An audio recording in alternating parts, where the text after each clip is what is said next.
stamp your feet. And number 3, go crazy. Give up. It's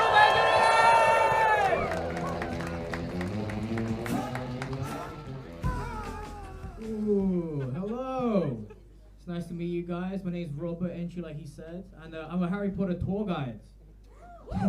Can you guys believe that? I don't sell drugs, you're right. I will not sell you weed when we go outside, okay? I'm a Harry Potter tour guide. I take it very serious, you know. But I like to sell mushrooms before the tour starts, just to make it more magical for the people, you know. But it's fun being a Harry Potter tour guide. Like basically I do filming locations, like in London, right? To people from all over the world, from like all over America, Asia, Europe, right? And they come for the tours, like for the location spots, and I don't know where they are. I just take them into random alleyways in London. Actually, it's quite entertaining. The other day, like I even took him to Camden. I just took him into a dark, dingy alley. You know, just like glass everywhere, just like trash. A guy just pissing in the corner. You know, and the German lady was like, "Hold on a minute, what? This is Nocturne Alley, isn't it?"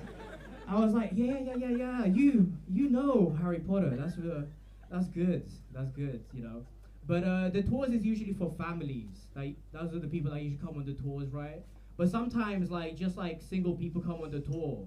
And my instinct whenever I see like a 35-year-old man by himself is to be like, "Hey, how you doing, sir? What's the rest of your family?" So we can continue with the tour, you know, start it. And sometimes they're like, "Oh, it's just me," and I'm like, "Oh. Do you have like a DBS I can check just to make sure you know a danger or anything?" You know, I have a responsibility to the children.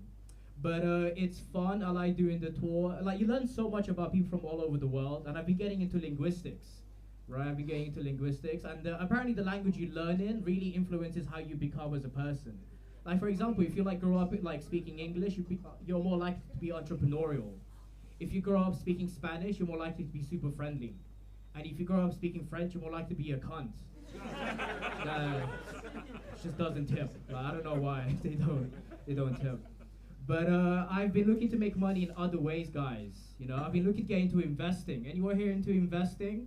Yeah, it's London. Everyone's into investing. Like, what the fuck? So my friend, he was telling me about this AI bubble. Has anyone heard about this NVIDIA AI bubble? Right? You have, miss? Like, it's basically like these 4 or 5 companies keep investing in each other. And now they've inflated their value to like 20 trillion, like an absurd amount of money, right? And my friend was really cool. He was like, "Dude, it's not sustainable what they're doing. The bubble's gonna burst, you know, it's gonna go." And I thought it was really cool. I was like, "Yeah, it's gonna burst, you know." He's like, "You should bet against the market." And I was like, "Yeah, I'm gonna do that. I'm gonna bet against the market." But he left me before he told me how to bet. I have no idea what that means. I've just been going to random like betting shops, like Betfred. I've just been going inside. "How you doing, sir? Can I bet against NVIDIA?" And the guy's like, "What, is that a horse? Where it's like, "No, dude, it's the bubble. You don't know the bubble? It's like bubbles? Is that a dog? Where show me on the list where it is, you know?" And I was like, "Oh fuck, you know, I just ran out." But like just betting against the market feels like such a big hater move, if you ask me, right? Like NVIDIA is just a good business, right? It's like me going to like you at your workplace and being like, "Oh, you're good at your work? Dude, I bet £100 by next week this guy fucking fails." just hate it for no reason.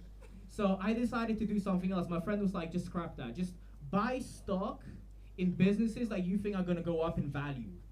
That's like relatively easy to understand, right? So that's what I did. So he said, use the news to make informed decisions. I was like, "Oh, okay." So I've been going through the news and stuff, and I found this article by Vogue that said having a boyfriend is lame now. Has anyone read that article? Maybe some of you guys need to behave today. That's why no one's responding, you know? And I was thinking to myself, how can I use that information to make money, right? So I decided to buy stock in ice cream, cat food, and dildos. I think, and they've gone up in value, let me just say that. It's been a lonely Christmas. I think that's quite fun. But, I mean, that's hilarious. But, I've been meaning to date. Dating in London could be a bit tough, right, guys? Especially when Vogue is saying no more of that. But I've been trying to date, and the thing is, I think dating for me is a little harder because I live in East London. I live in Dagenham, to be more specific, right?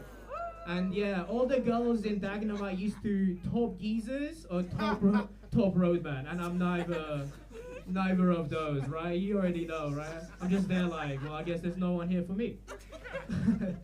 But I've decided to use the apps. I'm using Hinge. Have you guys used Hinge? Yeah, it's good, right? And I matched with this French-Iranian girl. And I was like, ooh, so cosmopolitan, right? That's really cool, you know? We matched and we were talking. And then she actually asked for my Instagram and my number, which is nice. Yeah, it's usually like, you know, me doing those kind of things first.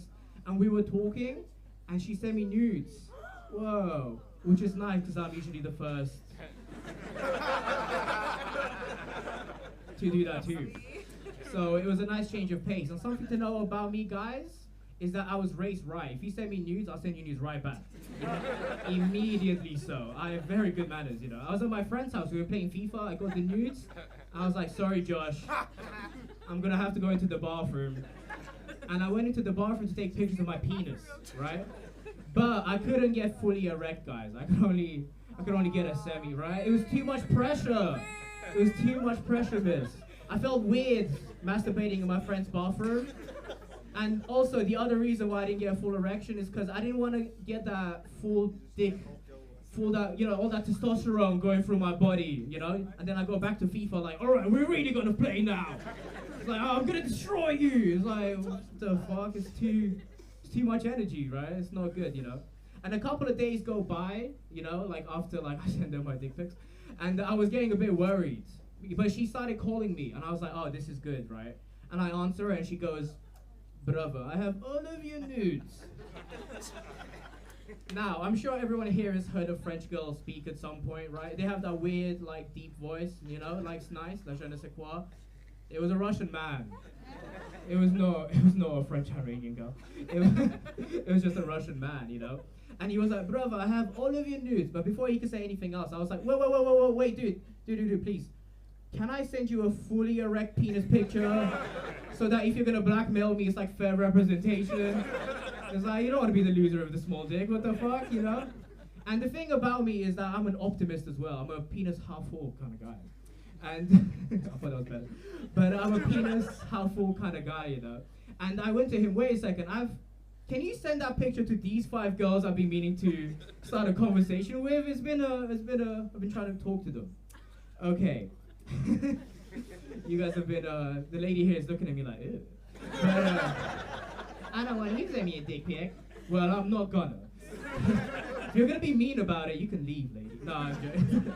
I'm joking. I'll leave you guys on this. I moved here when I was 10 with my mom, right? And it was just me and my mom because my dad left when I was 1, guys. Oh. You don't need to feel bad about it. I've never blamed myself. I've never thought it was my fault because I was 1, you know?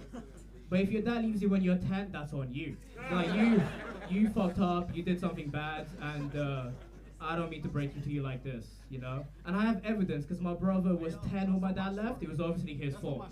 He fucked up. Well, his dad left when you was 1 or 10? Yeah, it was your fault? Or wait, which age? His dad fuck around. Stop it. Okay, you know what? We don't have to touch. Your dad left. Do you know what, guys? Everyone's dad left. It's Me too. Me too? Oh, you guys are a fun trio. Okay, well, I would love to go into this and tell you how it was or wasn't your fault, but I think I've gone over my time. So thank you very much, guys, and welcome MC back to the stage, Diesel. Thank you all for everybody! Yeah, dick pics, yeah.